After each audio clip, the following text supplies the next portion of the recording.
Hello, this is the Cobra hs23 garden spreader. This is how it arrives with you in a cardboard box. So what we're going to do is take all the packaging off, take it out, and I'll show you how to assemble it so you can use it in the garden.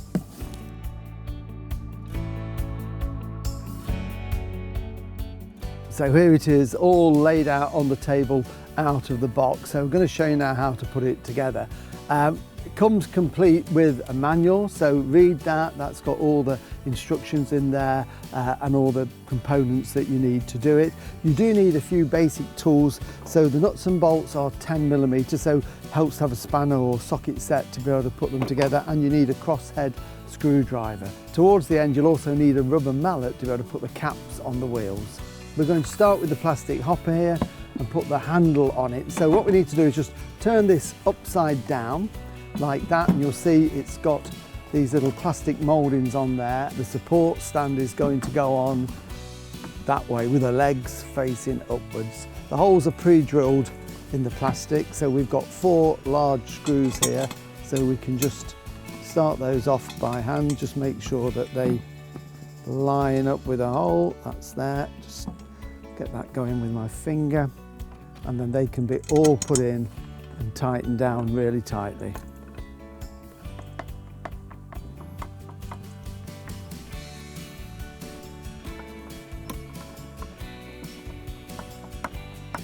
So they need to be really tight because that's going to take the weight of the hopper, and then we can start to look at this spinner assembly.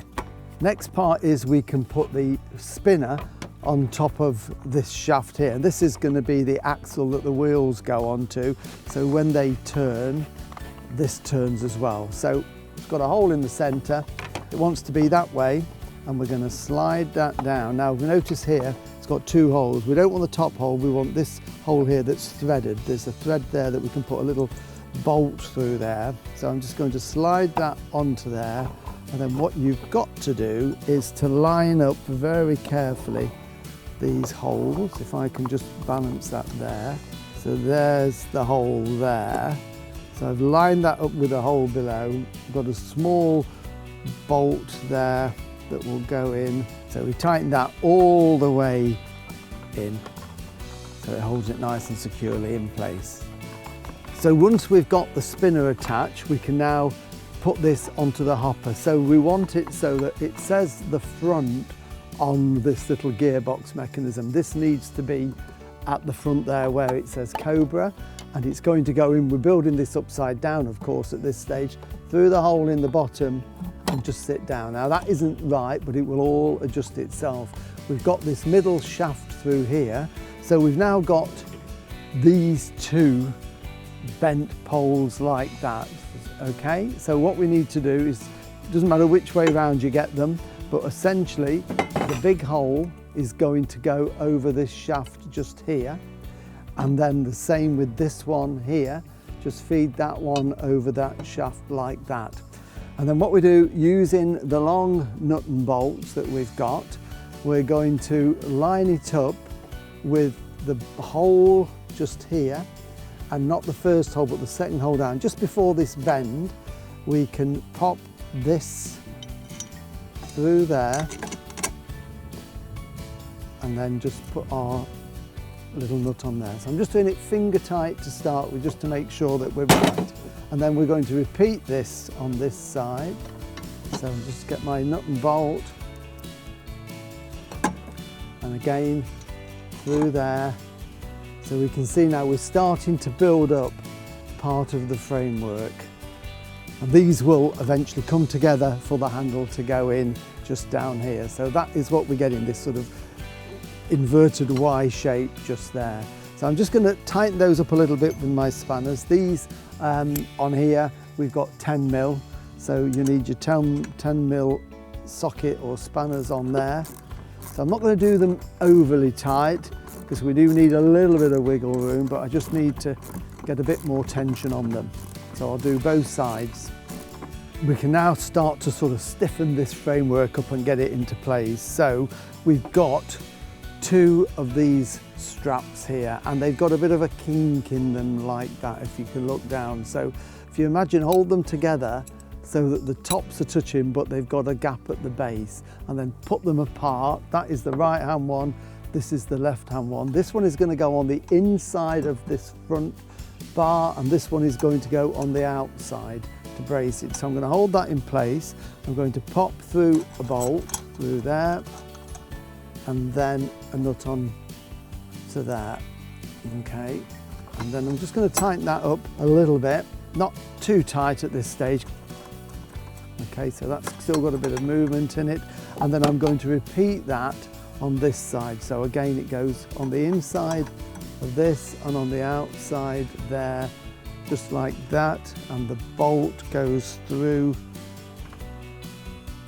there with the nut on the inside, and again then that can be just tightened up before we do the next piece. So we're still a bit wobbly at this stage, so what we need now is the brace. So we've now got this steel bar, this round steel bar, and if you notice, each end of it has got a threaded hole in there. So what we're going to do is, we've got again one of the bolts, we're going to position it into this point here, and the bolt is going to go through the leg, through the other end of that strap, and then we can just screw that onto there. I've just started it off, and then we're going to repeat at this side. So onto there, everything is still movable and we can position it, and onto there. So already, even though this is just loose, it's given it that stability. So I'm just tightening this a little bit just to hold it in place, but not the final tightening because we've still got to put the handle on yet. Next step, we can put the wheels on. So again, very simple to do this. So you'll notice we've got these sort of plastic bushes here. So the first one is going to slide on over the axle, and you'll notice in the framework here there is a little groove on this framework, and we've got this little bit that sticks out on this bush. So we need to pop that on that way. So as you slide it along, it fits into there nice and neat, and that just stops that turning. That's what that's for. And then the other one, the smaller one, goes on, and this section here will go inside of that one. So that keeps that nice and tight like that. We then need a washer, so we can slide that washer onto there. And then the wheel. So the wheel, remember, goes on with the valve on the outside, so it's going to go on this way, and again it's got a hole all the way through it, and that's going to line up with a hole in this axle. So we're just going to pop that onto there, give it a bit of a wiggle, and I can see there, hopefully that will line up. This long thin bolt will go through there, and with a bit of wiggly jiggly it should have come out the other end.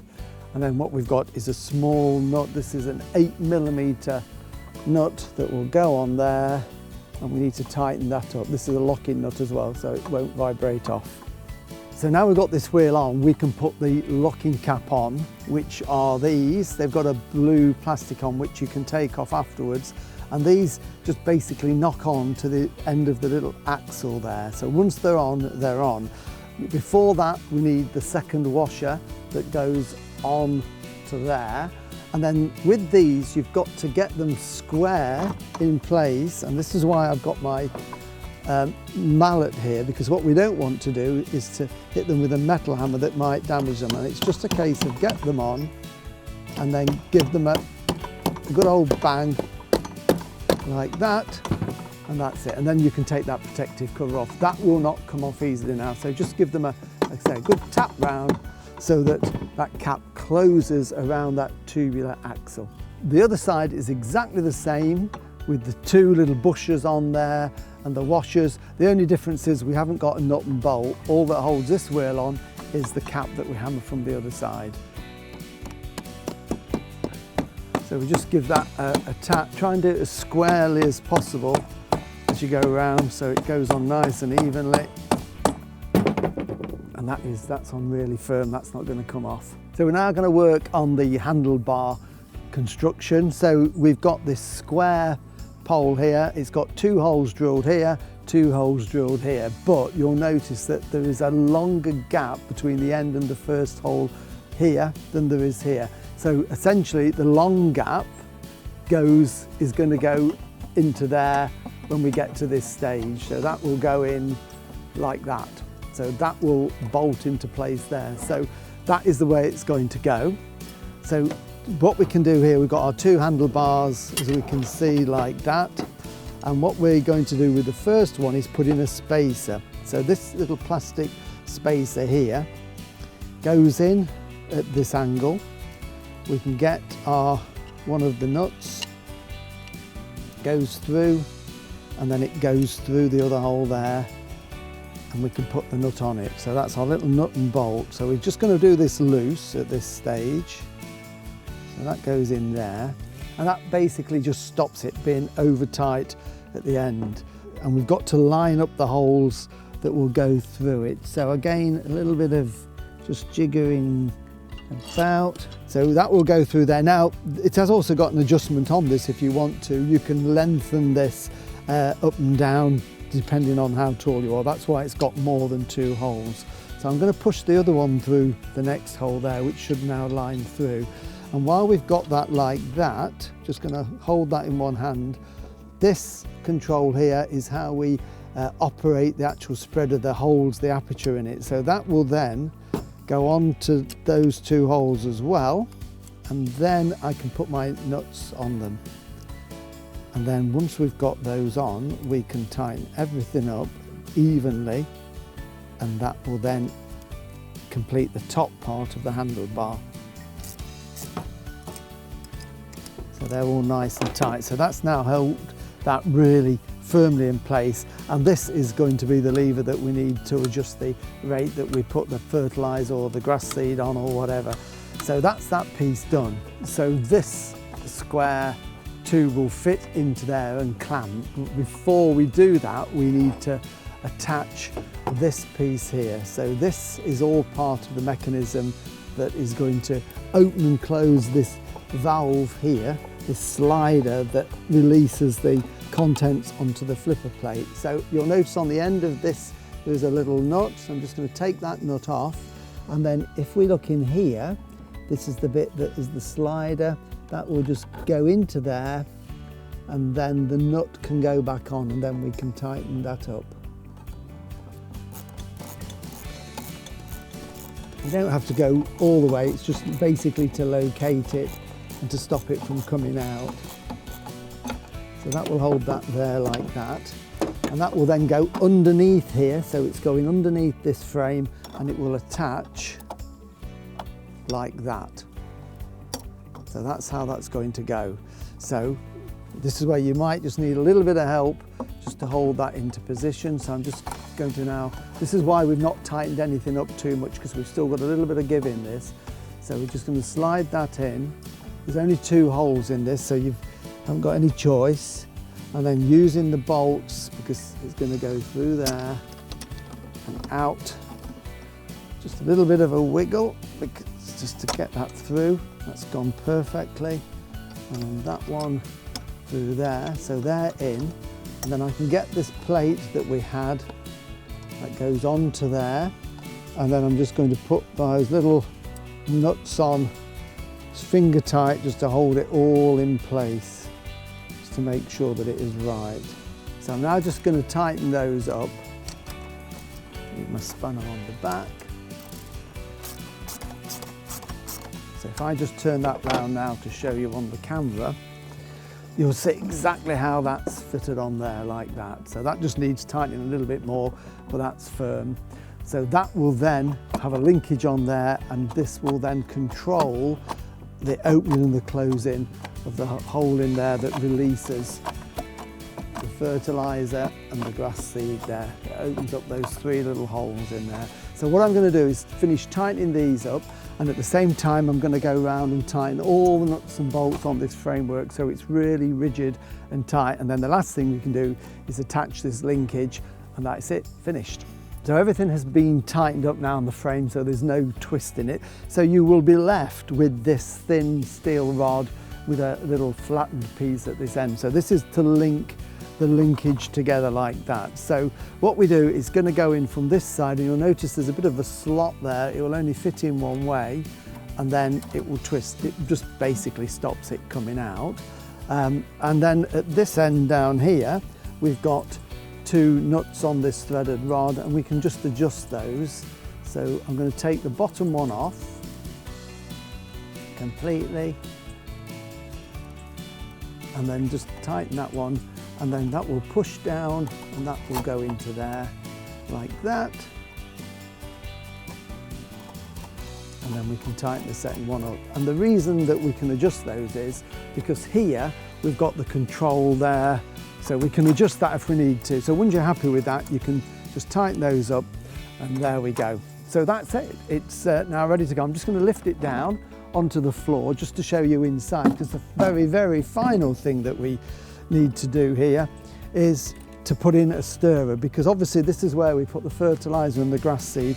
It needs something to keep it stirred so that it flows down the hole. So what we've got here is there's a big flat washer that goes on, and then we can put this R clip through there, and then when the wheel spins, you can see, if I spin that with my foot, that spins round just to keep the contents moving so they drop down through the holes in there. The only other thing is we've got a grill that can go in there, so that just sits inside like that.